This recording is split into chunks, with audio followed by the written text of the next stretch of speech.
wawasan basmalah. Bismillahirrahmanirrahim. Alhamdulillahirabbil alamin. Alhamdulillahilladzi anzala sakinata fi qulubina walladzi anzala al-Qur'an hudan lin-nasi wa bayyinatin minal huda wal furqan. Asyhadu an la ilaha illallah wa asyhadu anna Muhammadan abduhu wa rasuluh. Allahumma salli wa sallim wa barik ala Muhammad wa ala alihi wa sahbihi ajma'in, amma ba'd. Qala Allah ta'ala fil Qur'anil aziz, a'udzu billahi minasy syaithanir rajim. Subhanalladzi asra bi 'abdihi lailan minal masjidil haram ilal masjidil aqsa alladzi barakna hawlahu linuriyahu min ayatina innahu huwas samiul basir. Wa qala Rasulullah sallallahu alaihi wasallam fi hadits syarif, man mata wa huwa ya'lamu annahu la ilaha illallah dakhala al-jannah. Sadaqallahul azim wa sadaqa rasulul karim. Ibu-ibu, bapak-bapak, jamaah rahimakumullah, pripun kabaripun dalu menika? Alhamdulillah sehat sedaya nggih. Mugi Allah tansah paring kanugrahan dumateng kita sedaya arupi nikmat sehat kala wau, sehingga kita langkung sampurna anggen kita ibadah lan muamalah insyaallah.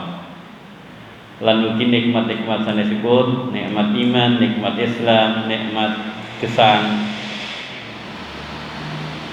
an-ni'mah bil hidayah insyaallah. Jamaah yang dimuliakan oleh Allah, pinten dinten kepengker umat Islam wonten ing Indonesia khususipun memperingati Isra wa Mi'raj. Tepatnya tanggal 27 Rajab. Hari ini tadi, maghrib tadi kita masuk tanggal 2 Sya'ban. Niki pun Sya'ban ya Pak? Bu? Terus menika kita ngancik tanggal kalih Sya'ban.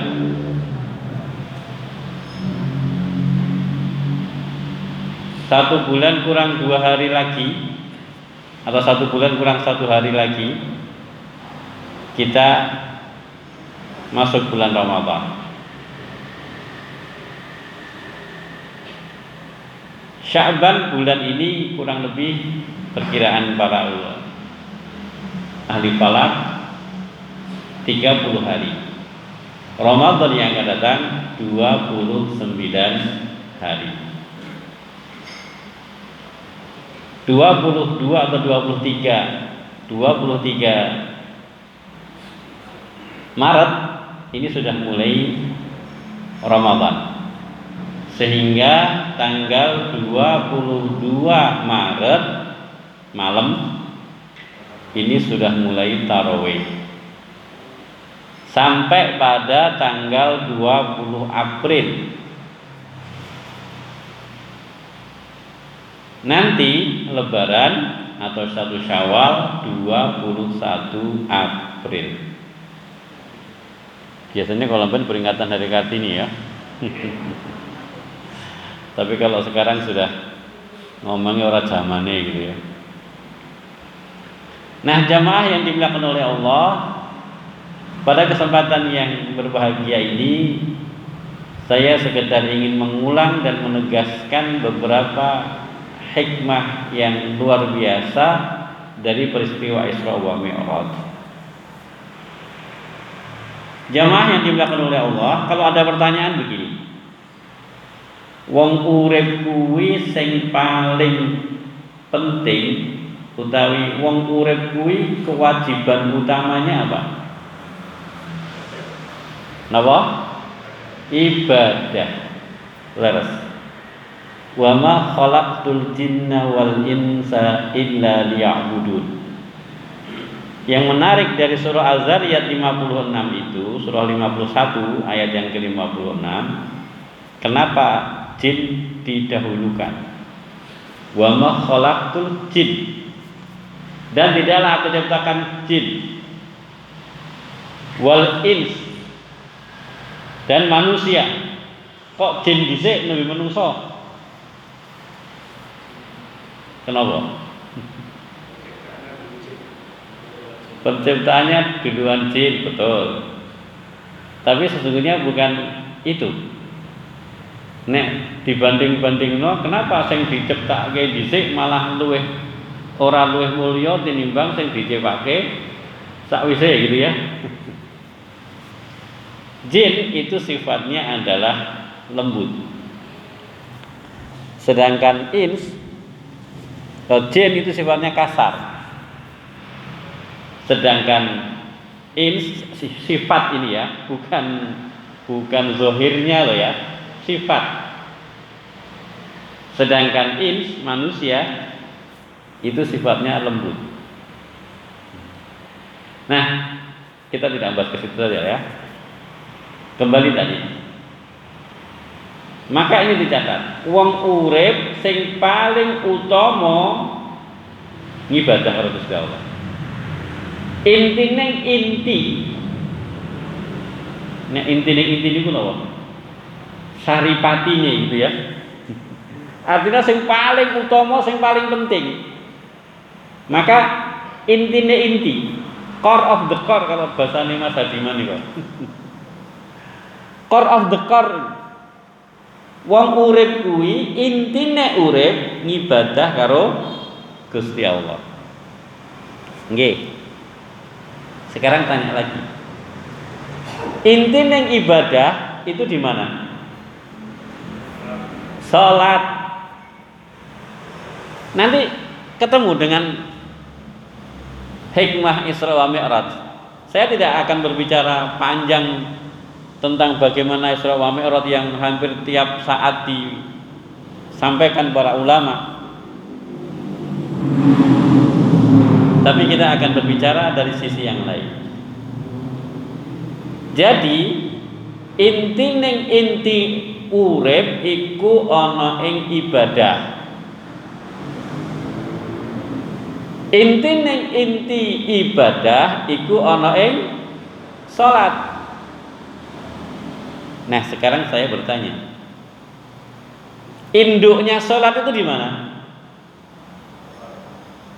Di mana? Dari sekian waktu sholat itu, kalau awalnya Allah perintahkan 50 kemudian menjadi 5, dari semua pelaksanaan itu yang menjadi induk, yang menjadi utama itu di sholat apa? Sholat subuh. Sholat subuh. Maka ada beberapa hadis menyampaikan hendaknya hafizu jawaban ala sholatil wusta. Al-Quran mengatakan begitu. Sholat yang pertengahan. Sholat pertengahan itu maksudnya yang pertama adalah sholat subuh dan sholat asar. Kenapa? Karena dua sholat itu dicatat oleh dua malaikat. Malaikat penjaga malam dan malaikat penjaga siang. Jadi ketika kita subuh, waktu subuh itu malaikat penjaga malam ini mau pamit, istilahnya begitu. Shiftnya sudah selesai gitu ya. Maka akan meninggalkan tugas ini ketika sholat subuh selesai. Ikut sholat subuh dulu. Nah, malaikat penjaga siang ini sudah datang. Jadi ikut. Sehingga dua malaikat itu mencatat hambanya yang ketika subuh itu beribadah kepada Allah. Malaikat penjaga siang bertugas sampai asar. Demikian juga malaikat penjaga malam. Ketika asar sudah datang. Jamaah yang dimuliakan oleh Allah. Maka dari itu, dari 3 pernyataan di atas, saya ulangi, inti wong urip iku ibadah.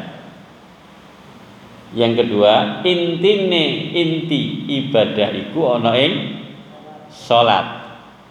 Nah, induknya shalah, induknya salat itu waktu subuh. Jadi kalau 3 pernyataan itu digabungkan menjadi satu, maka disampaikan bahwa intine wong urip iku ana ing wektu salat subuh. Ngaten. Paham ya? Maka dari itu barang siapa bangun sebelum subuh, kemudian dia bermunajat kepada Allah, kemudian dia datang di masjid untuk sholat subuh, maka sesungguhnya dia sudah memegang intine ibadah. Maka dia sudah memegang intine urip. Kenapa demikian? Karena setiap orang itu saben hari siklusnya itu selalu sama, yakni 24 jam, dan itu dimulai dari ketika dia bangun tidur sampai tidur lagi.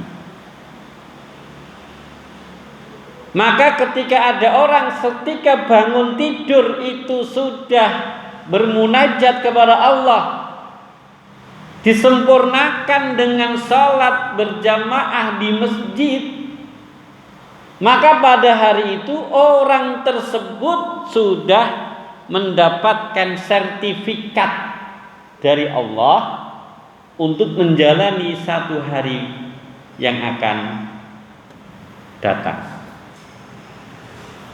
Mula nek wong kuwi salat subuh ning masjid, insya Allah sholat duhur, sholat asar, sholat maghrib, sholat isya enteng, gampang, ringan. Neng nek wong kuwi subuhnya tangine wae wis kawanan, tidak sholat subuh berjamaah di masjid, itu isyarat sehari itu sholat duhur, sholat asar, sholat maghrib, sholat isya abot. Wono ae alasannya, wono ae hambatannya gitu ya. Kenapa? Karena ketika orang itu subuhnya bablas, tidak bangun untuk merasakan, untuk menikmati kemuliaan waktu sebaik-baik waktu, maka sesungguhnya itu tanda hari itu orang tersebut tidak dicintai oleh Allah. Hari itu Allah tidak ridho kepadanya. Hari itu Allah tidak memberikan kepada orang tersebut rahmatnya, sifat rahmat dan rahimnya. Hari itu Allah tidak mempedulikannya. Wis bae tangi dewi. Sementara kemuliaan waktu subuh tidak Allah berikan kepadanya. Maka bagi orang-orang yang ketika sholat subuhnya itu bablas, orang-orang yang ketika sholat subuhnya itu tidak dibangunkan oleh Allah, maka hendaknya banyak-banyak istighfar, banyak-banyak muhasabah, banyak-banyak mikir, wingi kenapa aku, wingi tumindak apa aku, kok Allah pagi ini tidak ridho kepadaku, kok Allah pagi ini tidak cinta, kok Allah pagi ini tidak memberikan rahmat rahimnya, kasih sayangnya, sehingga waktu subuhku terlambat. Mungkin kemarinnya ada kemaksiatan yang dilakukan hamba ini. Mungkin kemarinnya ada janji yang tidak dia tepati sehingga menzolimi orang lain. Mungkin ada hal-hal barang haram pada dirinya. Mungkin ada makanan minuman yang masuk ke dalam tenggorokannya. Mungkin golek kabeh nganti ketemu. Karena hanya Allah saja yang bisa membangunkan orang-orang hamba ini, makhluk Allah ini. Yang kedua yang membangunkan, pilihannya cuma dua. Dibangunkan oleh Allah atau dibangunkan oleh setan. Tandane wong kuwi ditangekno setan. Wong kuwi tangi saka turu, ora mikir ngibadah. Ora mikir zikir. Sing dipikir apa? Donya. Artinya banyak juga orang-orang yang jam 3 wis do tangi, jam 3:30 wis do tangi, bar kuwi apa? Sing dilakoni tumandang nyiapke apa sing arep didol. Subuh ora digatekno blas gitu ya. Kalau duet itu banyak atau dikenal sebagai sentra sego liwet gitu ya. Apakah setiap orang yang menyiapkan sego liwet saka esuk mau kelingan ngibadah subuh? Ada juga yang tidak ingat kan? Jadi tangine ya wis jam 2:30, bahkan jam 2. Bar kuwi ngutek-ngutek nyiapke sing nggo dodolan. Nganti wis siap bar kuwi digawa ning pasar atau ning dasarane. Subuhe belas ta 3p. Iku tandane nek dheweke tangi iku kudu Gusti Allah sing nangekke. Iku tandane dhewe ditangekke setan lan begitu dia bangun diopeni karo setan terus sampai pikirane wae ora mikir blas, ora sempat mikir babakan ibadah. Wonten-wonten ngoten niku. Wonten kathah. Ora ning kene, ora ning kono, ning kutha ya ngono. Banyak orang bangun sebelum subuh, bangun dia sudah bangun, tetapi dilalaikan kewajiban subuh ini. Beda dengan orang-orang yang beriman. Kalau orang-orang yang beriman dia tidur, maka sebelum tidur pun dia ingat kepada Allah. Bismika Allahumma ahya wa bismika amut. Baca Fatihah, baca Qul Falaq Binnas ayat kursi sak kuwating moto. Nek pancen wis kesel nembe bismika Allahumma ahya bismika amut nembe sak menit wis pindah alam. Artosipun sampun sehari. Tapi kalau masih rada durung ngantuk banget gitu ya, berdoa, doa tidur, kemudian zikir dengan zikir suratul Fatihah, Kulhu, Falak, Binas, ayat kursi dan sebagainya, atau zikir subhanallah, alhamdulillah, Allahu akbar, la ilaha illallah, la ilaha illallah, astagfirullah, dengan zikir apapun yang dia lantunkan. Astagfirullah, astagfirullah, astagfirullah, zikir dengan istighfar. Allahumma sholli ala Muhammad wa ala ali Muhammad, Allahumma sholli ala Muhammad wa ala ali Muhammad, Allahumma sholli ala Muhammad wa ala ali Muhammad. Zikir dengan sholawat Nabi sebelum tidur. Maka ketika kita tidur dan ditidurkan Allah nyaman, enak. Karena apa? Karena kita tidur pun ingat kepada Allah. Ning nek wong kuwi arep turu ora zikir, ora eling karo sing gawe urip, sing penting mapan ngono ya. Bar mapan ya wis merem bengi ngimpi doyak-oyak napa? Doyak-oyak bidadari ngomong doyak-oyak Allah. Padha-padha sama-sama mencari perumpamaan di sing kotopen asih. Nah, kembali jamaah yang dimuliakan oleh Allah. Wong urip kuwi intine ibadah. Wong ibadah kuwi intine salat. Wong salat kuwi induknya ummul shalah kuwi waktu subuh. Dadi nek wong urip kuwi ngopeni wektu subuhe iku tandane ibadahe apik. Ngene wong nggih. Insyaallah. Kenapa demikian jamaah yang dimuliakan oleh Allah? Pernah saya sampaikan, di antara tanda-tanda kemunafikan seseorang itu adalah bisa dilihat dari waktu subuhnya. Kalau orang itu pada waktu subuhnya dia bermunajat kepada Allah, bagi bapak-bapak, mas-mas, dia sudah ada di bagian shaf-shaf di masjidnya, itu tandanya dia orang beriman. Namun apabila ketika waktu subuh dia tidak pernah terlihat di bagian shaf-shafnya, dia tidak pernah kelihatan di masjid, itu tanda waktu subuh itu penanda bagi orang-orang munafik. Sehingga jamaah yang dimuliakan oleh Allah, banyak yang mengibaratkan waktu subuh ini memang waktu yang istimewa.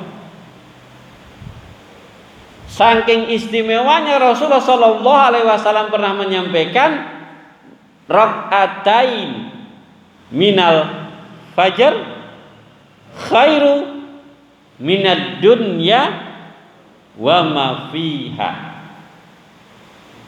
Rakaatain, 2 rakaat minal fajar, pada fajar, khairu itu lebih utama, lebih baik, minad dunya wa ma fiha, dibandingkan dunia dan seisinya. Subhanallah, luar biasa jamaah yang dimuliakan oleh Allah. Bayangkan 2 rakaat. Di sini para ulama berbeda pendapat. Ada yang mengatakan 2 rakaat itu adalah sholat fajar, yakni sholat sebelum qobliyah subuh atau sebelum subuh. Ada sholat fajar sendiri. Pendapat yang kedua, raka'ataini minal fajr itu yang dimaksud adalah 2 rakaat qobliyah subuh atau rawatib subuh. Pendapat yang ketiga, yang dimaksud dengan raka'ataini minal fajr itu ya sholat 2 rakaat subuh itu sendiri. Nah, ada 3 pendapat itu para ulama. Dan yang masyhur, pendapat yang banyak diikuti adalah pendapat yang mengatakan bahwa raka'ataini minal fajr itu adalah 2 rakaat qobliyah subuh. Ngaten.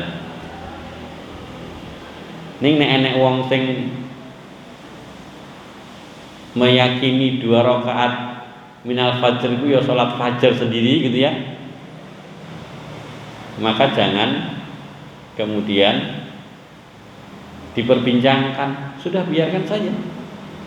Kalau dia mengikuti pendapat yang seperti itu, ya sudah biarkan. Demikian juga kalau kita mengikuti pendapat yang ketiga bahwa yang dimaksud sholat subuh, ya sudah. Masing-masing punya keyakinan dan masing-masing punya dalil, ya sudah kita hormati. Nah, jadi jamaah yang dimuliakan oleh Allah, Kalau begitu kemudian ketemulah hikmah Isra Mi'raj itu. Ngaten. Orang di dalam menjalankan syariat Islam, maka dia memahami ada dua peristiwa besar yang dialami oleh Rasulullah Sallallahu Alaihi Wasallam.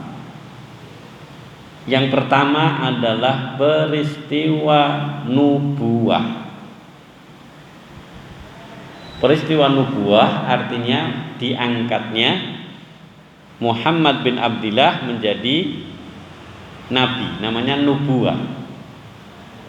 Yakni ketika Rasulullah Sallallahu Alaihi Wasallam di Gua Hira, Rasulullah itu dulu sebelum diangkat menjadi nabi, setiap Ramadan, jadi bulan Ramadan itu sudah ada jauh sebelum Rasulullah Sallallahu Alaihi Wasallam lahir. Dan Rasulullah sering ini bertahanus. Bertahanus itu artinya menyendiri, atau kalau dalam bahasa kejawen itu apa namanya itu, topo gitu ya, menyendiri. Tapi kalau Rasulullah bukan menyendiri kemudian golek dupo, kemudian topo ramangan ramombe petang puluh dino petang puluh bengi ben entuk ngilmu lumpuh lampah gitu ya. Terus saya mutan Pak, ilmu lumpuh lampah. Ngilmu ini sapa kuwi? Brahma Kumbara. Ngilmu lumpuh lampah syaratnya 40 dina 40 bengi ora kena mangan apa-apa, ora kena ngombe apa-apa. Kira-kira klenger ora? Itu larangan dalam Islam, tidak boleh, haram. Kalau dalam Islam haram itu. Jangankan 40 hari, 3 hari 3 malam tidak makan, tidak minum saja haram. Di dalam Islam bolehnya berpuasa ya minal fajar ilal maghrib, dari waktu fajar subuh sampai maghrib, maksimalnya itu. Gak onong puasa ngebleng gitu, sedina sewengi wae gak boleh. Di dalam Islam puasa sehari semalam tanpa makan dan tanpa minum itu haram. Apa meneh 40 dina 40 bengi dengan bertapa gitu ya. Nah, kalau Rasulullah Sallallahu Alaihi Wasallam itu bertahanus, artinya Rasulullah mencari tempat yang sepi, mencari tempat yang tidak dijangkau oleh orang lain, dan di situ kemudian Rasulullah memperbanyak zikir kepada Allah, memperbanyak tafakkur atas umat, memperbanyak muhasabah. Dan jamaah yang dimuliakan oleh Allah, Gua Hira ini posisinya, jadi apa namanya, itu di seberang atau di sebalik bukit. Jadi kalau Mekah itu misalnya ya, Mekah itu di timur bukit. Nah, jadi ada sebuah bukit yang di sebelah baratnya Mekah, kemudian setelah puncaknya ini di sebaliknya itu ada gua sedikit. Yang di gua itu orang simpangan aja susah. Apalagi kalau orang-orang Afrika gitu ya, orang-orang Eropa yang gede-gede gitu. Untuk jalan 2 orang itu nggak bisa. Nek wong Indonesia bisa, makanya rada tipis-tipis ya. Dan kalau berdiri itu mesti jundul watu. Panjangnya kira-kira 4 sampai 5 meter saja. Nah, disitulah Rasulullah Sallallahu Alaihi Wasallam sering menghabiskan waktu untuk memikirkan umat atau penduduk Makkah, dan kemudian juga berzikir kepada Allah. Hingga pada suatu hari Allah mengutus malaikat Jibril untuk memberikan wahyu kepada Rasulullah Sallallahu Alaihi Wasallam, yakni memberikan Al-Quran. Ini yang pertama. Jadi peristiwa besar yang dialami Rasulullah Sallallahu Alaihi Wasallam adalah ketika beliau diangkat menjadi nabi, yang mana mulai saat itulah diawali dengan surah Al-Alaq itu, Iqra bismi rabbikal ladzi khalaq, khalaqal insana min 'alaq, Iqra wa rabbukal akram, alladzi 'allama bil qalam, 'allamal insana ma lam ya'lam. 5 ayat itulah yang membuka turunnya Al-Quran sebagai pedoman bagi orang-orang yang beriman. Dan yang kedua, jamaah yang dimuliakan oleh Allah, peristiwa kedua yang ini juga amazing, ini juga luar biasa, adalah peristiwa Isra wa Mi'raj. Kenapa demikian? Karena satu-satunya syariat, satu-satunya ibadah,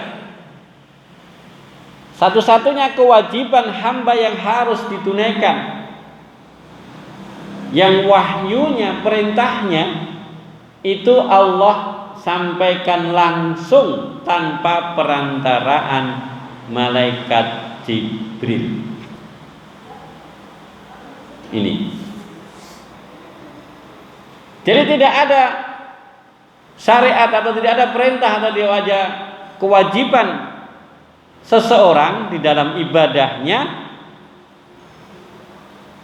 yang mana syariat itu disampaikan oleh malaikat Jibril kepada Rasulullah, kecuali sholat.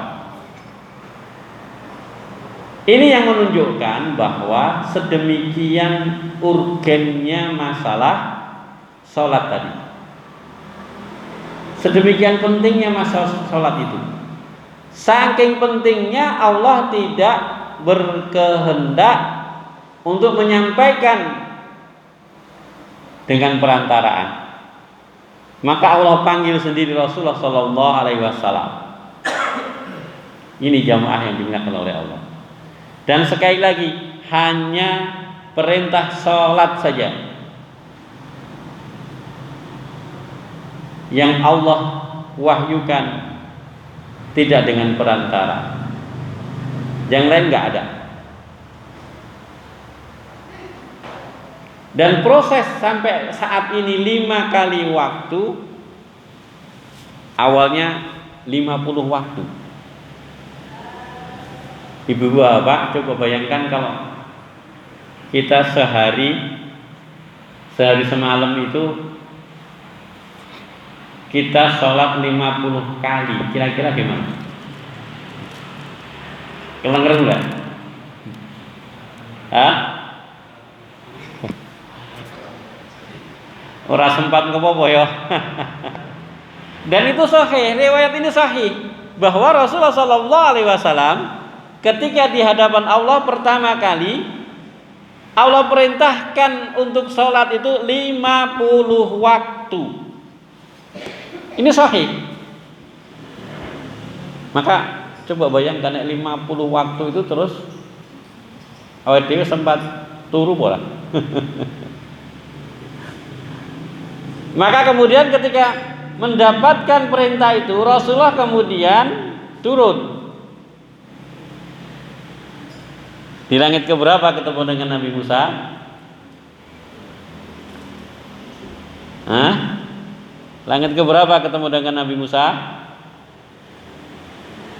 Langit yang ke-6. Langit ke-7 itu adalah Nabi Ibrahim, Khalilullah. Khalil artinya kekasih. Beda dengan qalil ya. Kalau pakai qaf, qalil itu sedikit. Tapi kalau pakai kha, khalil, khalilullah artinya kekasih Allah. Kekasih Allah yang gone paling cerak karo Gusti Allah. Langit yang ke-7. Pada langit yang ke-6, disitulah Nabi Musa alaihissalam. Maka ketika Rasulullah SAW turun dari Sidratul Muntaha dan sampai langit yang ke-6 kemudian ditanya oleh Nabi Musa, "Ya Muhammad, dapat perintah apa?" "Ya Musa, aku dapat perintah untuk sholat 50 waktu." Nabi Musa kemudian mengatakan, "Ya Muhammad, umatmu tidak akan mungkin bisa. Umatmu tidak kuat, umatmu gak sanggup. Maka kembalilah kepada Allah minta pengurangan." Ini artinya sahih kita ini. Maka kemudian Nabiullah Muhammad SAW naik lagi. Maka kemudian di korting. Ada yang mengatakan di korting 5. Ada riwayat yang lain mengatakan di korting 10. Yang mengatakan atau berpendapat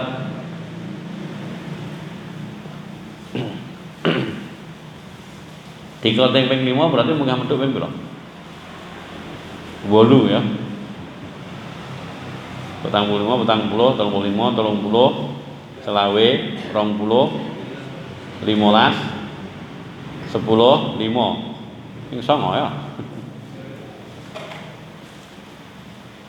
5 enggak dihitung. Ping 8. Nah, riwayat yang lain dapat kortingnya 10. Jadi 50 kemudian 10, tadi 40. Medhung meneh ketemu Nabi Musa. Pira Muhammad? Dadi 40. Umatmu ora bakal sanggup munggah neh kono. Nyuwun karo Gusti Allah. Munggah lagi, naik lagi menghadap kepada Allah. Menjadi berapa? 30. Naik lagi menjadi 20. Naik lagi menjadi 10. Dah 4 kali Rasulullah naik turun. Ini pendapat yang kedua. Kalau pendapat yang pertama tadi 5 kali, kurtingan 5 gitu ya. Mana yang lebih benar? Setiap kortingan 5 atau setiap kortingan 10? Yang benar yang mana? Semua ada dalilnya, ora usah dadak do padu dibuka ke diwidi wae sumben insyaallah awake ketemu Rasulullah sallallahu alaihi wasallam ditekoke. Nggih. Ora usah padu. Nek misale ketemu bener 5 terus manfaate apa? Nek bener 10 terus manfaate apa? Wis dipercaya wae. Karena itu tidak berpengaruh terhadap amal. Apa nek kemudian ketemune 10 banjur salat subuh ping pindho, zuhur asar mari isya ping pindho-pindho 10. Nyatanya bar 10 ya dadi 5 kan. Nah, jamaah yang dimuliakan oleh Allah yang luar biasa. Ketika pada akhirnya 10 kemudian minta lagi kepada Rasul, kepada Allah, kemudian menjadi 5. Namun sifat Rahman dan Rahim Allah kepada hambanya luar biasa. Apa itu? Man jaa bil hasanati falahu asyru amsalihha. Di dalam surah yang ke-6, surah Al-An'am ayat yang ke-160. Monggo ingkang betul mushaf dipun bika.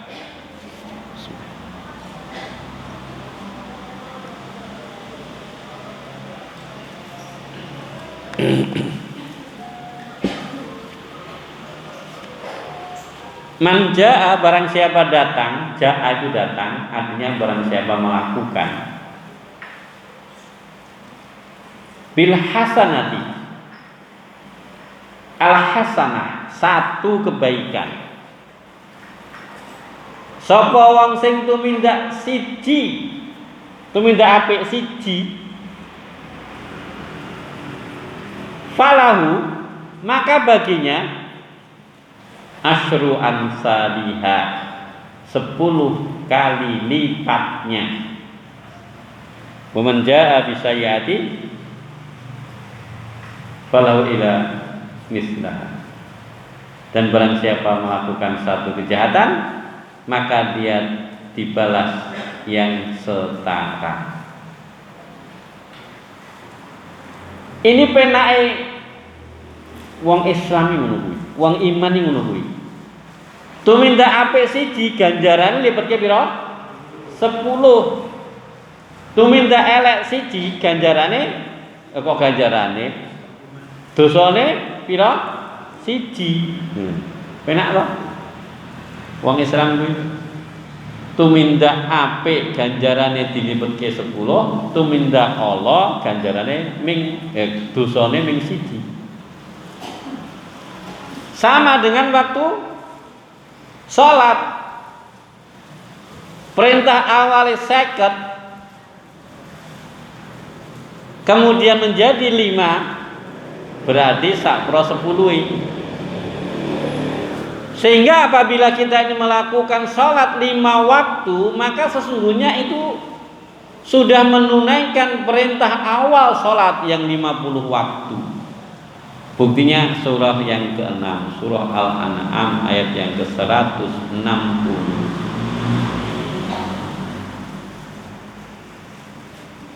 Subhanallah. Nek ana wong sedekah 100.000, mula dilipetke ping 10.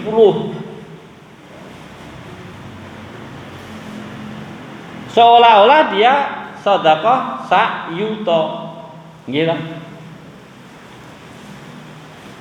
Ning nek wong korupsi, wong nyopet, wong ngutil, wong nyolong 100.000, mula dosane 100.000 mau. Ning nek wong sedekah 100.000 ganjarane sak yuta. Penak to? Mula nyolongo 100.000 banjur sing 50.000 infakno, ngono. Lho. Nyolong 100.000, dosane 100.000, ya toh? Sing 100.000 mau dijupuk 50.000 dienggo infak. Nek infak ngomongnya kuwi ganjarane pira? 500. Jadi nyolong 100.000, sing 50.000 diinfake entuk ganjaran 500.000 ngono.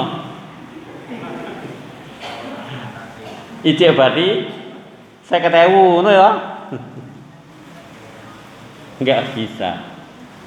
Setiap amal soleh, setiap perbuatan baik harus halalan thayyiban, bondo sing halal. Enggak kena subhat, ya kena. Dan itu enggak boleh.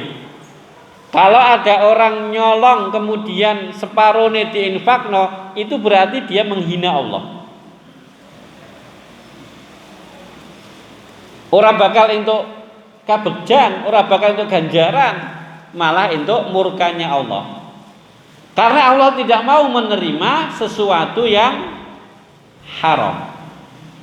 Allah tidak mau menerima sesuatu yang subhat saja, Allah tidak mau menerima. Loh kok ini malah terang-terangan seolah-olah dia bisa menipu Allah. Nah, jadi jamaah yang dimuliakan oleh Allah, kembali kepada hikmah tadi.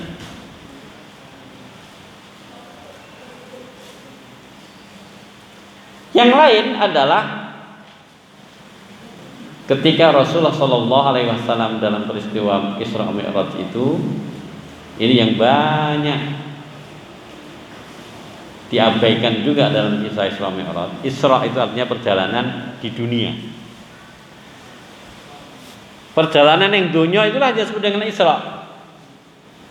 Dari satu tempat ke tempat yang lain itulah Isra. Sedangkan Mi'raj itu adalah perjalanan dari dunia ke Baitul Maqmur, ke Sidratul Muntaha, menghadap kepada Allah.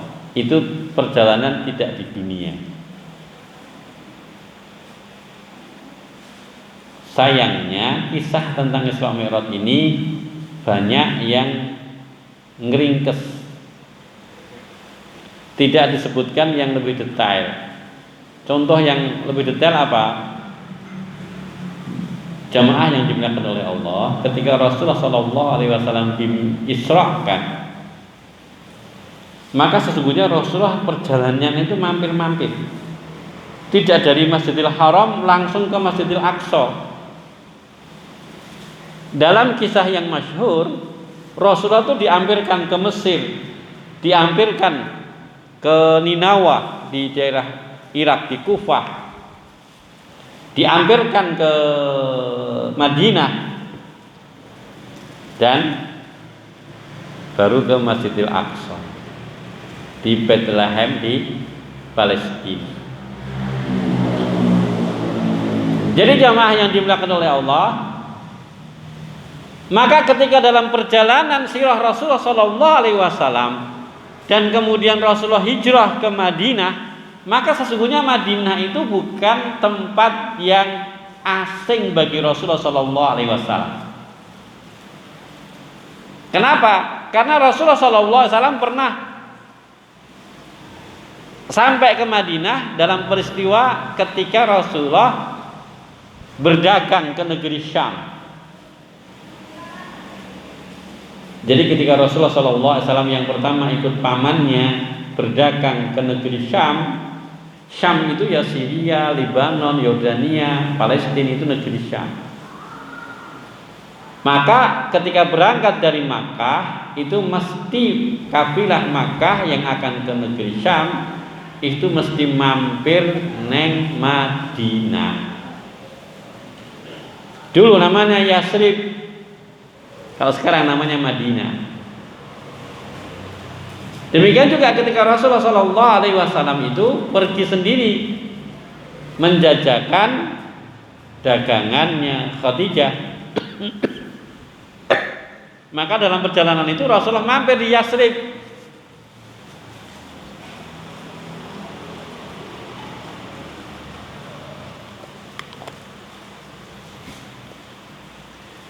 Dan ternyata ketika Isra, Rasulullah pun juga begitu. Dari Makkah diampirkan dulu juga ke Yasrib yang sekarang menjadi Madinah. Subhanalladzi asra bi 'abdihi lailan minal masjidil haram ilal masjidil aqsa. Nah itu. Jadi Rasulullah dari Masjidil Haram ke Masjidil Aqsa, ning mampir dulu ke Madinah, dan itu ternyata menjadi pelajaran dalam dakwah di kemudian hari Rasulullah SAW. Dan perjalanan dari Makkah ke Masjidil Aqsa itu Rasulullah naik buraq. Buraq itu kalau dalam bahasa Arabnya adalah al-barq. Bahasa ilati Jawa jadi buraq. Jadi buraq itu al-barq. Al-barq itu artinya kilat, cahaya. Kecepatan cahaya itu seperti yang kita pelajari anak adik-adik kita dulu ketika SMA IPA, pelajaran fisika. Kecepatan cahaya itu 1 detik 300.000 kilometer. Sembayang ki ora?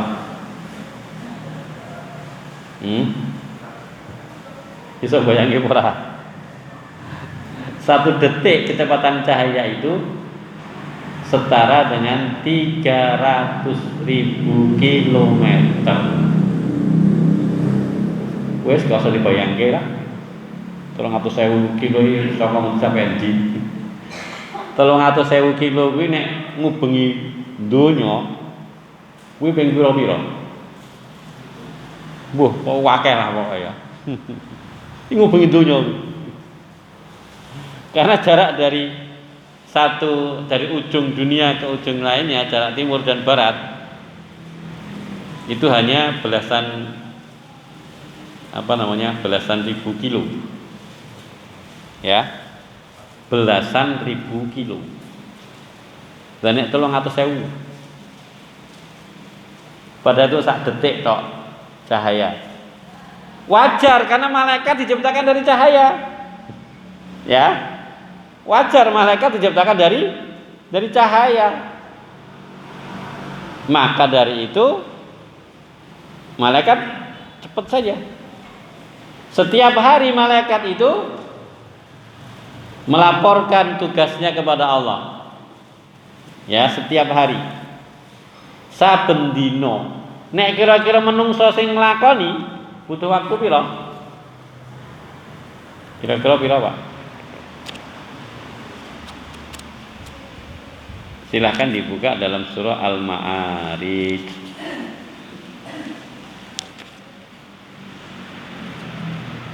Surah Ma'arij itu surah yang ke-70.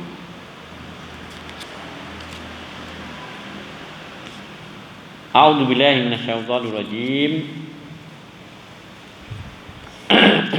Pada ayat yang ke 4. A'udzubillahi minasyaitonirrajim. Ta'arujul malaikatu war-ruhu ilaihi fi yaumin kana miqdaruhu 50 sanah. Nah ini. Ta'arujul malaikatu war-ruh. Wirawiri, malaikat itu wirawiri. Semua malaikat. Nek wirawiri saka donya melaporkan kepada Allah amalan manusia. Waruh yang dimaksud arruh ini adalah malaikat Jibril. Waruh ilahi fi yaumin, dalam satu hari. Ya, dalam satu hari. Karena apabila miqdaruhu kadar standar yang apabila itu dilakukan oleh manusia, waktu yang dibutuhkan setiap hari perjalanan malaikat itu khamsina alfasana. Khamsin itu artinya berapa? 50 alfun ribu. Jadi nek menungso sing nglakoni kuwi butuh waktu 50.000 tahun. Nek malaikat saben dino. Malaikat penjaga malam melaporkan kepada Allah, balik lagi. Sehari nek sehari ning malaikat kuwi mau dilakoni menungso, Allah mengatakan pada ayat Ma'arij ayat yang keempat, butuh waktu 50.000 tahun. So dibayangke ora? Bayangke gak iso gitu ya. Karena sejak zaman Nabi Adam sampai sekarang, para ulama termasuk diantaranya adalah Imam Ibnu Katsir, beliau mengatakan, Imam Ibnu Katsir itu hidup pada tahun ke-700-an, abad ke-7 Hijrah. Jadi kira-kira 800 tahun kepungkur. 800 tahun kepungkur Imam Ibnu Katsir berpendapat bahwa Nabi Adam sampai zamannya Imam Ibnu Katsir itu urung ana 10.000 tahun. Nah padahal nek wong kuwi pengen kaya malaikat 50.000 tahun. Nah piye bayangke Rizal. Wis percaya wae tok ya.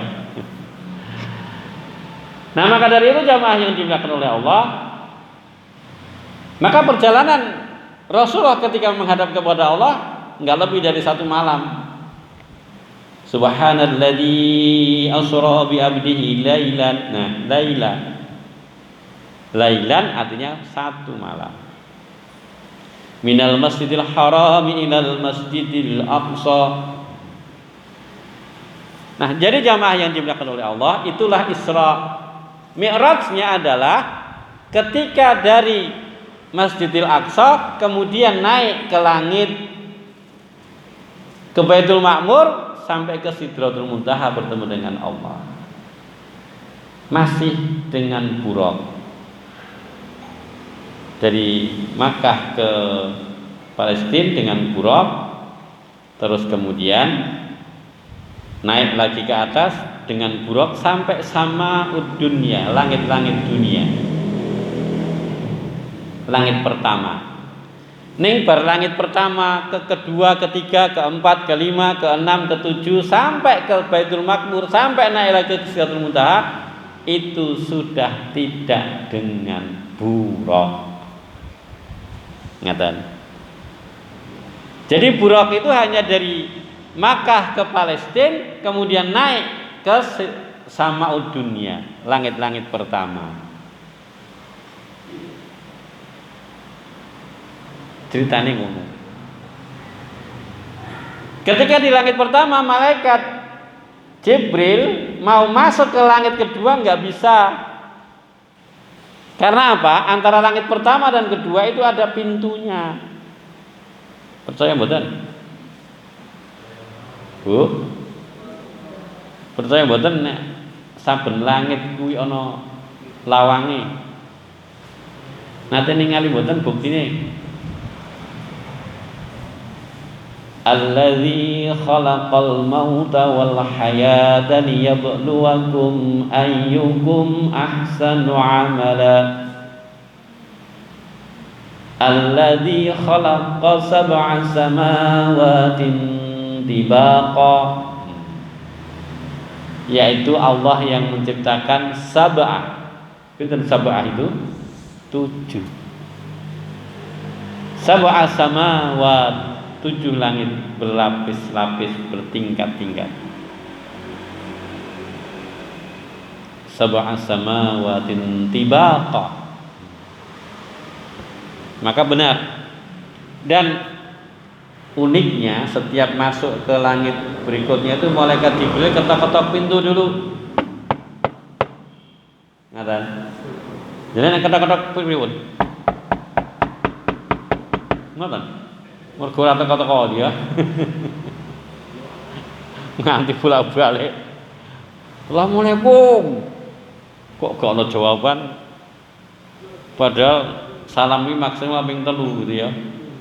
Mula sadurunge salam meneh, ketok-ketok meneh gitu ya. Ketok-ketok sik. Kan ora dihitung salam. Pinter ya gue. Oh, apa ya? Hadisnya begitu. Maka kemudian malaikat penjaga langit yang kedua, langit pertama itu bertanya dulu, man anta, kamu siapa? Berarti nggak melihat. Berarti memang ada hijab, ada pintunya, yang pintu itu tidak bisa dilihat. Maka malaikat Jibril kemudian mengatakan, Jibril. Maka dibukalah pintunya. Kelihatan kalau malaikat Jibril dengan seseorang. Maka malaikat penjaga pintu itu bertanya, waman ma'aka? Malaikat Jibril menjawab, Muhammad. Apakah dia sudah diutus? Malaikat Jibril menjawab, ya. Salamun alaik. Selamat, keselamatan baginya. Warahmatullahi wabarakatuh. Malaikat penjaga langit memberi salam kepada Rasulullah. Demikian juga langit kedua, ketiga, keempat, kelima, ketuk-ketuk terus sampai langit ketujuh. Dan sampai langit ketujuh ketemu dengan Nabi Ibrahim. Malaikat mengatakan kepada Rasulullah, ya Muhammad, sampai batas ini saja aku kuatnya. Silahkan kamu berangkat sendiri, meneruskan sendiri menuju Baitul Maqmur. Bait artinya tempat, al-makmur yang penuh dengan kenyamanan. Sampai di Baitul Maqmur Rasulullah sendirian. Kemudian naik lagi ke Sidratul Muntaha, bertemu dengan Allah. Dan apa yang diucapkan Rasulullah SAW ketika bertemu Allah, at-tahiyatu lillah, nah tu lillah, wassalawat. Nah, jadi menyampaikan pujian kepada Allah. Maka Allah kemudian membalas salawat, membalas Perkataan Rasulullah itu dengan apa? Assalamu alayka ayyuhan nabiyyu wa rahmatullah wa barakatuh. Nah, keselamatan juga untuk K. Untuk K di sini artinya satu orang laki-laki, yakni Rasulullah sallallahu alaihi wasallam. Ketika itu juga Rasulullah sallallahu alaihi wasallam ingat kepada umatnya. Subhanallah. Di hadapan Allah Rasulullah ingat kepada kita semua. Assalamu alaina. Nah, itu kami. Didoakan oleh Rasulullah. Jadi orang-orang yang sholat sesungguhnya kalau dia memahami Isra Mi'raj, maka memahami dialog Rasul dan Allah ini. Yakni ketika diucapkan, dilantunkan dalam tasyahud. Subhanallah. Maka kalau kita membaca tasyahud, maka sesungguhnya kita ini nampak tilas Isra wa Mi'rajnya Rasulullah sallallahu alaihi wasallam saben hari. Jadi hikmah Isra Mi'raj itu saben hari ping 5 bahkan. Karena apa? Karena Allah abadikan itu dialog Allah dan Rasul dalam bacaan tasyahud. Maka kalau orang ini memahami Isra Mi'raj, maka dia akan lebih tenganan sholatnya, akan lebih khusyuk sholatnya insya Allah. Karena apa? Karena bayangkan dulu ketika Allah bertemu dengan manusia yang bernama Muhammad dalam peristiwa Isra wa Mi'raj. Subhanallah. Maka berjamaah yang dilakukan oleh Allah, tak terasa sudah 1 jam lebih ya. Demikian kajian kita pada malam hari ini. Semoga sedikit yang bisa kami sampaikan senantiasa Allah berikan keberkahannya insyaallah. Kita tutup dengan doa. A'udzubillahi minasyaitonirrajim. Bismillahirrahmanirrahim. Innallaha wa malaikatahu yusholluna 'alan nabi ya ayyuhalladzina amanu shallu 'alaihi wa sallimu taslima. Allahumma shalli 'ala Muhammad wa 'ala ali Muhammad kama shallaita 'ala Ibrahim wa 'ala ali Ibrahim wa barik 'ala Muhammad wa 'ala ali Muhammad kama barakta 'ala Ibrahim wa 'ala ali Ibrahim fil 'alamin innaka Hamidum Majid. Bi rahmatika ya arhamar rahimin. Allahumma ighfir lil mu'minina wal mu'minat wal muslimina wal muslimat al ahya'i minhum wal amwat innaka sami'un qaribun mujibu da'wat ya qadiyal hajat. Allahumma anta rabbi la ilaha illa anta khalaqtani wa ana 'abduka wa ana 'ala ahdika wa ahdika mastata'tu a'udzu bika min syarri ma sana'tu abu'u laka bi ni'matika alayya wa abu'u bi dhanbi faghfirli fa innahu la yaghfiru dzunuba illa anta. Rabbana hab lana min azwajina wa dhurriyyatina qurrata a'yun waj'alna lil muttaqina imama. Allahumma inni as'aluka 'ilman nafi'an wa rizqan wasi'an wa shifaa'an min kulli da'in wa saqama. Allahumma ja'alna wa ahlana wa dhurriyyatina wa ummatina min ahli al-Qur'an, min ahli al-iman, min ahli taqwa, min ahli al-jannah ya aziz ya rahman ya ghafur ya majid ya wahhab. Rabbana atina fid dunya hasanah wa fil akhirati hasanah wa qina adzabannar. Ihdinas siratal mustaqim siratal ladzina an'amta 'alaihim ghairil maghdubi 'alaihim waladdallin. Subhana rabbika rabbil izzati amma yasifun wassalamun alal mursalin walhamdulillahi rabbil alamin. Matur nuwun. Assalamualaikum warahmatullahi wabarakatuh.